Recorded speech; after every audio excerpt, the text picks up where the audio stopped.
बुढ़ापे की मजबूरी। मेरे पति के देहांत के बाद मैं अपने एक लौते बेटे के यहाँ रहती थी। मेरी बहू का एक अलग ही रूप मुझे देखने मिला।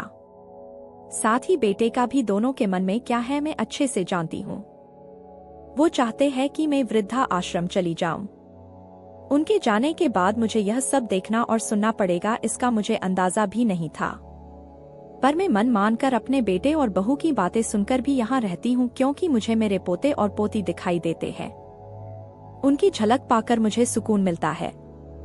घर के बाहर एक टिन की झोपड़ी में रहती हूँ। मेरी बहू को कोई दिक्कत नहीं हो इसलिए मैं घर के बाहर रहती हूँ। बेटे ने थोड़ी मेहरबानी की है तो ऊपर टिन की चादर लगवा दी है। समय समय पर थोड़ा राशन दे देता है तो मैं अपना बनाकर खा लेती हूँ। मैंने अपने बेटे को कह दिया है कि मेरी वजह से उन दोनों को कोई प्रॉब्लम नहीं होगी, बस मुझे यही रहने दे, इसी घर में मुझे मर जाने दे, मैं बस यही चाहती हूँ। मैं अपने आप को खुशकिस्मत समझती हूँ कि मेरे बेटे और बहू कम से कम मेरे लिए इतना तो कर रहे हैं।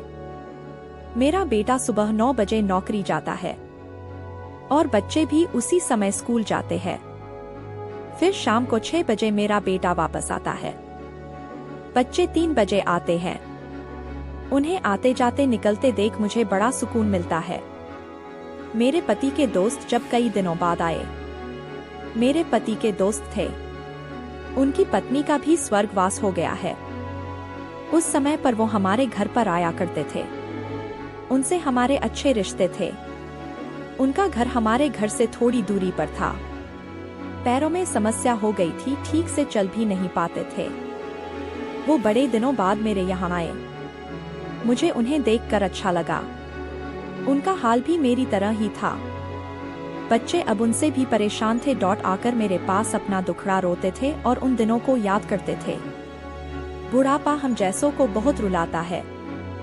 उनकी पत्नी का स्वर्गवास हो गया था और उन्हें चलने उठने में समस्या थी, इसलिए वो तो अपना खाना भी नहीं पाते थे। मेरे पास आए तो मैं समझ गई कि यह इतनी मुसीबत में चलकर पुराने दोस्तों के यहाँ चाय और खाने की चाह में ही जाते होंगे। उनकी भी अपनी मजबूरी थी। वो आए तो मैंने उनके लिए खाना बनाया और उन्हें खिलाया। मना कर रहे थे नहीं खाना, लेकिन मुझे पता था कि उनको भूख लगी है।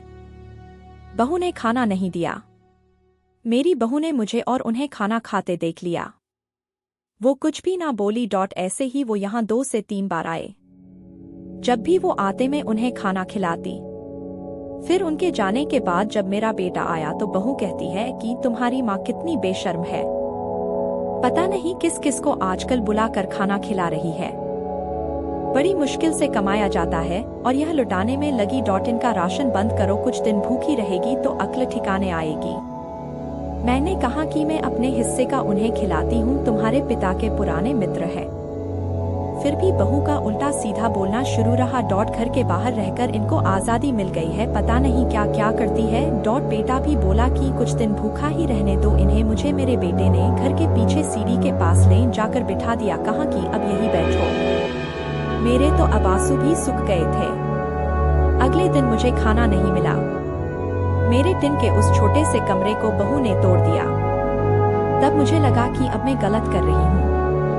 एक दिन पूरा भूखा रहने के बाद मैंने सोचा कि मैं गलत कर रही हूँ। मुझे अब अपने बेटे के यहाँ नहीं रहना चाहिए। और शायद गलती भी मेरी ही है। मेरी ही परवरिश में कोई कमी रही है, तभी तो यह परिणाम आया। अगली सुबह मैंने अपने बेटे को कहा कि मुझे वृद्धा आश्रम छोड़ा, अब मैं तुम दोनों को ज्यादा परेशान नहीं करना चाहती। बहू ने कहा कि एक दिन भूखी रही तो अक्ल ठिकाने आ गई ना। बेटे के चेहरे पर भी अजीब सी खुशी थी। जल्दी से तैयार हो गया मुझे छोड़ने के लिए। बहू कह रही थी कि आज की छुट्टी ले लो, यही आसपास मत छोड़ आना, कहीं 3 दिन में वापस आ जाए। मैंने अपनी बहू से कहा कि बेटी चिंता मत कर, मैं अब नहीं आऊंगी। मैंने अपने पोता पोती को गले लगाया। मुझे पता था कि अब मिलना नहीं हो पाएगा। बेटे को भी चाहती थी कि एक बार झूठ के गले लगा लूं, लेकिन वो बोला चलो जल्दी करो। मैंने बहू को कहा कि बेटी अपना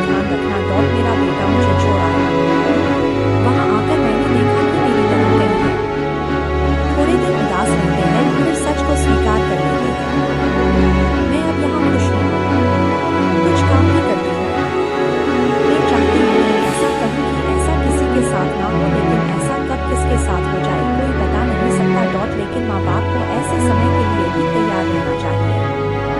बस बच्चों को पाल कर बड़ा कर दो, उनसे कुछ उम्मीद मत रखो।